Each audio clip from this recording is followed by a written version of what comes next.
मैं कृपाशंकर NMMS मंथन में आप लोगों का हार्दिक स्वागत करता हूं। आज का जो हमारा टॉपिक है वो विज्ञान विषय से संबंधित बहुत ही महत्वपूर्ण टॉपिक है विटामिन्स। अगर हम बात करें विटामिन्स की तो जल में घुलनशील विटामिन कौन कौन सी हैं, वसा में घुलनशील विटामिन कौन सी हैं, किस विटामिन का रासायनिक नाम क्या है और इसकी कमी से होने वाले कौन कौन से रोग हैं, इसके सोर्स क्या है, इन सारे क्वेश्चंस को आज हम लोग सीखने वाले हैं। चलिए बिना देरी किए हुए हम शुरू करते हैं आज का टॉपिक। विटामिन ए की अगर हम बात करें तो सबसे पहले विटामिन ए का रासायनिक नाम, तो अगर हम रासायनिक नाम की बात करेंगे तो विटामिन ए का रासायनिक नाम रेटिनॉल होता है। इसकी कमी से जो रोग होता है वो रतौंधी रोग होता है। तो विटामिन ए की कमी से कौन सा रोग होता है? रतौंधी रोग होता है। और रतौंधी रोग क्या होता है? यह आंख से संबंधित बीमारी है जिसे रात में दिखाई देना बिल्कुल दिखाई नहीं देता है। और विटामिन ए का जो सोर्स होता है वो सेब होता है, गाजर होता है, करी पत्ती होती है, हरी सब्जी और पके आम विटामिन ए के सोर्स हैं। और हम इसमें कुछ एडिशनल फैक्ट्स अगर आपको बता दें, जैसे गाजर का जो हल्का गुलाबी रंग होता है वो किसकी वजह से होता है, किस पिगमेंट के कारण होता है? तो गाजर का हल्का गुलाबी रंग जो होता है वो कैरोटीन पिगमेंट के कारण होता है। कैरोटीन पिगमेंट बहुत ही आसान है, इसे आप याद रख सकते हैं। कैरोटीन पिगमेंट के कारण गाजर का रंग गुलाबी होता है, या कोई भी कलर अगर वो रेड है तो उसमें कैरोटीन पिगमेंट पाया जाता है। ठीक है, अब हम अगर बात करें कि मानव शरीर का जो रंग होता है वो काला क्यों होता है, गोरा क्यों होता है, किसकी वजह से होता है? तो मेलानिन पिगमेंट, याद रखिएगा इसे, मेलानिन पिगमेंट। तो मेलानिन पिगमेंट जो है, मेलानिन पिगमेंट के कारण मानव शरीर का जो रंग होता है वो काला होता है। अगर इसकी मात्रा ज़्यादा हो गई तो काला, अगर इसकी मात्रा कम होती है तो व्यक्ति गोरा होता है।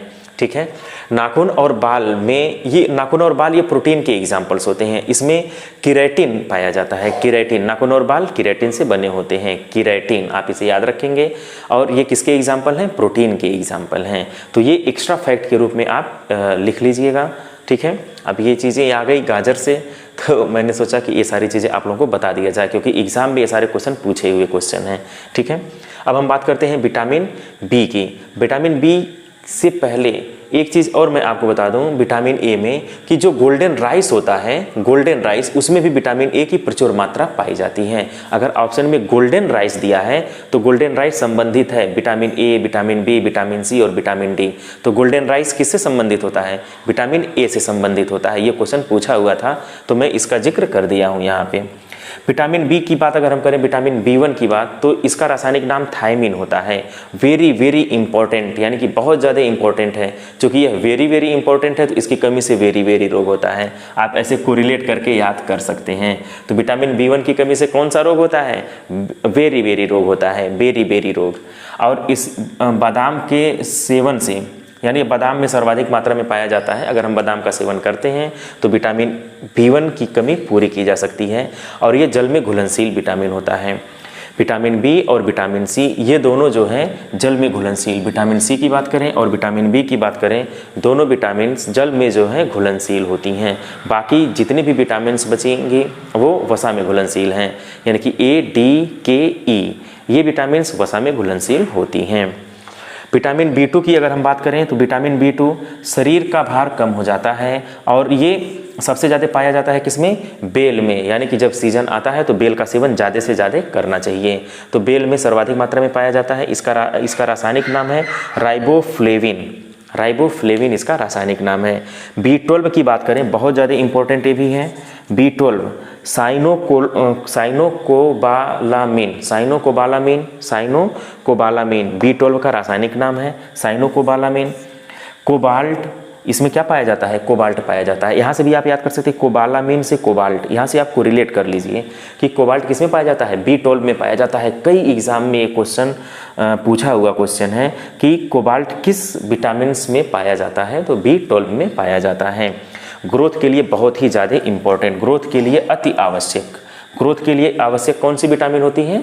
B12 होती है। तो ग्रोथ के लिए आवश्यक विटामिन B12। तो इस तरह से B1, B2 और B12 आप अच्छे से तैयार कर लीजिए।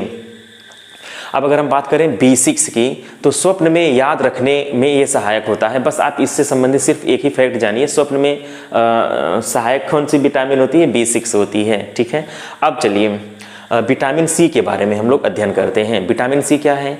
विटामिन सी की अगर हम बात करें तो इसका जो रासायनिक नाम है वो एस्कॉर्बिक अम्ल है। विटामिन सी का रासायनिक नाम क्या है? एस्कॉर्बिक अम्ल। एस्कॉर्बिक अम्ल विटामिन सी का रासायनिक नाम है और इससे होने वाला जो रोग है वो स्कर्बिक रोग है। तो स्कर्बिक अम्ल स्कर्बी रोग दोनों मिलता जुलता है, आप यहाँ से इसे कोरिलेट करके याद कर सकते हैं। तो स्कर्बी रोग किससे होता है? विटामिन सी की कमी से होता है। विटामिन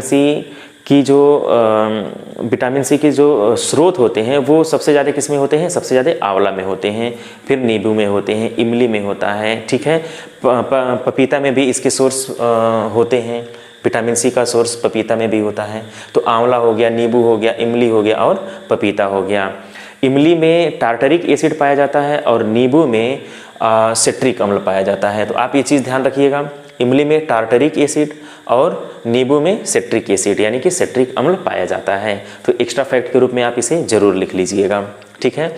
दांत से संबंधित विटामिन कौन सी है? विटामिन सी है। दांत से संबंधित विटामिन की अगर बात करिएगा तो विटामिन सी पे आपको टिक करना है। और अगर दांत के भाग की अगर बात करता है तो वो कैल्सीफेरॉल विटामिन डी से संबंधित होता है, ठीक है ना। लेकिन अगर दांत में कौन सी विटामिन की आवश्यकता होती है तो वहाँ पे दांत से संबंधित जो विटामिन है वो विटामिन सी है। घाव भरने में कौन सी विटामिन होती है? घाव भरने में विटामिन सी का ही प्रयोग किया जाता है। घाव भरने में सबसे ज़्यादा सहायक विटामिन कौन सी है? विटामिन सी है। तो ये क्वेश्चन पूछा हुआ क्वेश्चन था। शरीर में भंडारित नहीं होता है, विटामिन सी शरीर में भंडारित नहीं होता चूँकि ये जल में घुलनशील है। इस वजह से अगर आप विटामिन सी ग्रहण करते हैं, चूँकि जल में घुलनशील होने की वजह से ये बाहर चला जाता है और ये 24 घंटे के अंदर ही शरीर से बाहर हो जाता है। तो विटामिन सी क्या है? शरीर में भंडारित नहीं रह पाता है। जो भी विटामिन जल में घुलनशील होंगी वो शरीर में भंडारित नहीं रह सकती हैं। अब संरक्षण में गायब नहीं होता। अगर हम विटामिन सी की बात करें और इसको हम संरक्षित करें जैसे अचार बना करके या जैसे भी इसे नींबू का, आंवला का, इमली का, किसी भी चीज़ का अगर हम अचार बनाते हैं तो और उसे हम संरक्षित करते हैं तो उससे फिर विटामिन सी गायब नहीं होता है। बस इससे यही है कि संरक्षण में गायब नहीं होता है। तो विटामिन सी संरक्षण में गायब नहीं होता है, ठीक है। शरीर में भंडारित 24 घंटे से ज़्यादा नहीं रह सकता है विटामिन सी अगर हम विटामिन सी का सेवन करते हैं, इसीलिए विटामिन सी के सेवन की डेली आवश्यकता होती है। और ये दांत से संबंधित और घाव भरने में सहायक विटामिन है। सबसे ज़्यादा आंवला में पाया जाता है। इसकी कमी से होने वाला रोग स्कर्बिक रोग होता है। अब हम बात करें विटामिन डी की, तो विटामिन डी सूखा रोग विटामिन डी की अगर हम बात करें तो इसका जो रासायनिक नाम है वो कैल्सीफेरॉल है। विटामिन डी का रासायनिक नाम क्या है? कैल्सीफेरॉल है। इससे जो होने वाला रोग है वो सूखा रोग होता है। विटामिन डी से की कमी से कौन सा रोग होता है? सूखा रोग होता है या अस्थि रुग्णता होती है। अस्थि रुग्णता की अगर हम बात करें, रिकेट्स नामक रोग, रिकेट्स नामक रोग किससे संबंधित है? विटामिन डी से संबंधित है। और विटामिन डी सूर्य की किरणों में यानी कि सूर्य के प्रकाश में विटामिन डी सबसे ज़्यादा मिलता है। तो इसकी कमी को पूरा कैसे किया जा सकता है? सूर्य के प्रकाश की उपस्थिति में इसकी कमी को पूरा किया जा सकता है। और इसका नाम कैल्सीफेरॉल इसका रासायनिक नाम है। कैल्शियम और मैग्नीशियम के अवशोषण में भी ये सहायक होता है। अब हम बात करें अगर विटामिन के की, तो विटामिन के जो है रक्त का थक्का बनने में सहायक होता है। विटामिन के किससे संबंधित है? रक्त का थक्का बनने में सहायक है। और अगर रक्त का थक्का नहीं बनता है तो इसका मतलब उस व्यक्ति को हीमोफीलिया रोग है। तो हीमोफीलिया रोग किस विटामिन की कमी से होता है? हीमोफीलिया रोग जो है वो विटामिन के की कमी से होता है। हीमोफीलिया रोग में क्या होता है? रक्त का थक्का नहीं बनता है। तो रक्त का थक्का विटामिन के, हीमोफीलिया रोग विटामिन के। वर्णांधता जन्मजात होता है। अगर वर्णांधता की बात करें तो वर्णांधता भी विटामिन के से संबंधित है, विटामिन के की कमी से होता है। प्लेटलेट्स के लिए महत्वपूर्ण। अब एक चीज़ आप यहाँ नोट कर लीजिए, अगर प्लेटलेट्स की बात करें या खून का थक्का बनने में सहायक रक्त में प्लेटलेट्स, लाल रुधिर कणिका और श्वेत रुधिर कणिका ऑप्शन में आ जाए तो किस ऑप्शन को हमें टिक करना है? प्लेटलेट्स को टिक करना है। प्लेटलेट्स जो होता है रक्त का थक्का बनाने में सहायक होता है। तो इससे कई तरह के क्वेश्चन पूछे जा सकते हैं। जैसे आपसे ये पूछा जा सकता है कि रक्त का थक्का बनने में सहायक है लाल रुधिर कणिका, श्वेत रुधिर कणिका, प्लेटलेट्स या इनमें से कोई नहीं। तो आंसर क्या आएगा? प्लेटलेट्स जो है वो रक्त का थक्का बनने में सहायक होता है। और ये किस विटामिन से संबंधित है? विटामिन के से संबंधित है। के की कमी से कौन सा रोग होता है? रक्त का थक्का नहीं बनता है, हीमोफीलिया रोग हो जाता है।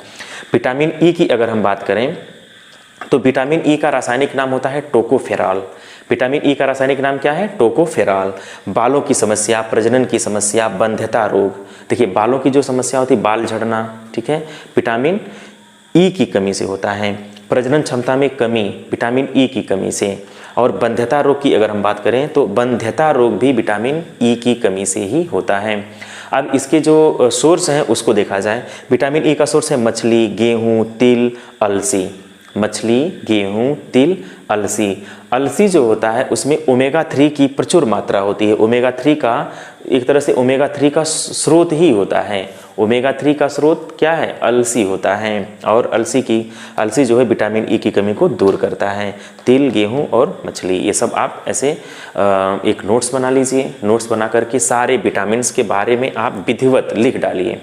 एक एक विटामिन को उठाइए और उसको जो है नोट कर लीजिए, और उससे संबंधित क्या रोग होते हैं, किसमें सबसे ज़्यादा मात्रा में, यानी उसके जो सोर्स हैं वो क्या हैं, ठीक है, किसमें सबसे ज़्यादा होता है। जैसे क्वेश्चन ने पूछा हुआ था कि आंवला, नींबू, इमली और में सबसे ज़्यादा विटामिन सी किसमें है, क्रम से व्यवस्थित करिए।